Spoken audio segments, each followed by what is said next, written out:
back to Tantrum House. We just got back from the Origins Game Fair in Ohio, which is my old stomping grounds. While we were there, we had a chance to meet up with Rodney Smith, and he introduced us to a new game, Mysterium.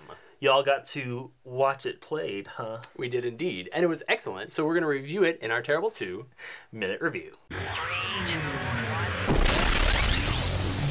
Mysterium is a Polish card game from Portal Games. You may have a little trouble finding it in the States right now, because it's not here, but Asmodee just purchased it, and they are supposed to be bringing it here this fall. The cover art looks amazing. Mysterium is a 2 to 7 player card game in which one player is a ghost and the other players act as investigators trying to put his soul to rest by finding out who killed him, with what, and where. So yes, it's a little bit like Clue, but kind of in reverse. And instead of a board, you're using a bunch of really illustrative playing cards to decipher those items. It's kind of like Dixit, if you've ever played that, kind of like an evolution of that game. In the game, the ghost player is only allowed to communicate with the other players through the dream cards, and he has 7 nights to try to help them solve the mystery. The ghost selects a room, a person, and a item for each of the characters, and then that's what they're trying to guess. So the ghost draws his hand of dream cards and then has to use those each round to try to clue in the characters, the players, as to what items they're looking at. For example, if Ryan was trying to get me to guess the poison, he might give me this green card as well as this hallucinatory card, and then I have to try to decipher what he's after and place my marker on that card. The game is cooperative, so other players can try to help you decipher your own dreams.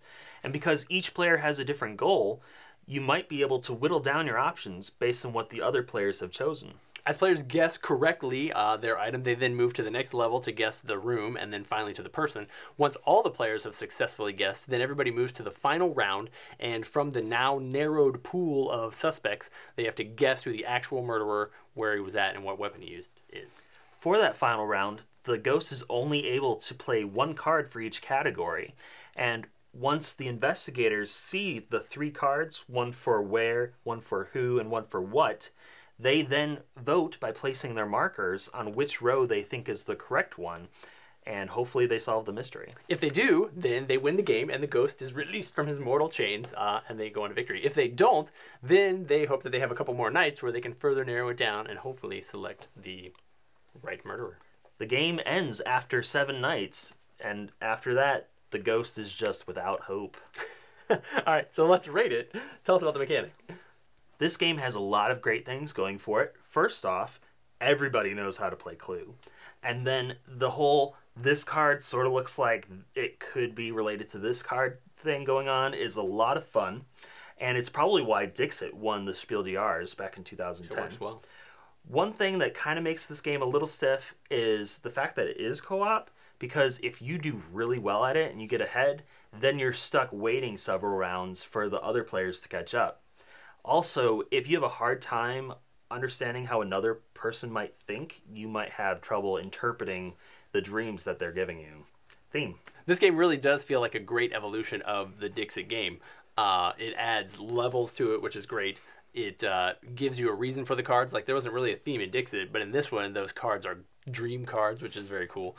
I think I heard that the American version will have entirely new artwork, so that'll be interesting to see. But I think it just packages really well. It feels really cool.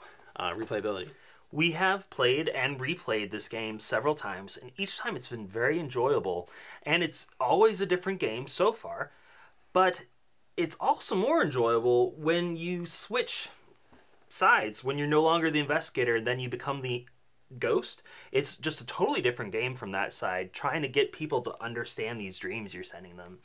One thing, though, I'll be interested to see is, will people always associate certain cards with other cards? If I always play the green swamp, will always think I'm meaning poison?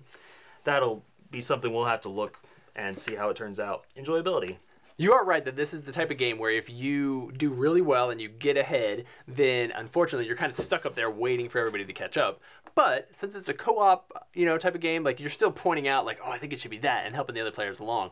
This is definitely the type of game where what happens is one person says, you should pick that one, I think it's that one, and then you ignore it for like 3 or 4 rounds, and then you finally guess it at the end, and you're like, no, why didn't I listen at the beginning? It has that kind of experience happening all the time, and it just makes it a great experience. You should check it out when it comes to America. Tantrum House gives Mysterium 2 thumbs up.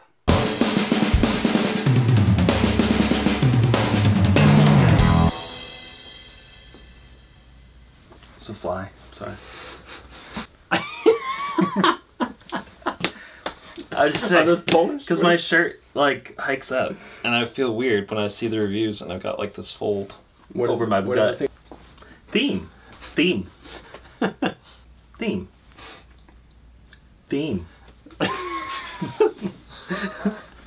Am I supposed to be saying something else? No, you did so good, but apologizing. I feel like I need to is my thing, apologize. Kevin. I don't know why that is. Apologizing is my thing. It is. You can't steal this Do thing. you need a conciliatory? No, I don't need that. That's hugging. Is not your thing. Whoa. You're too close. Take two.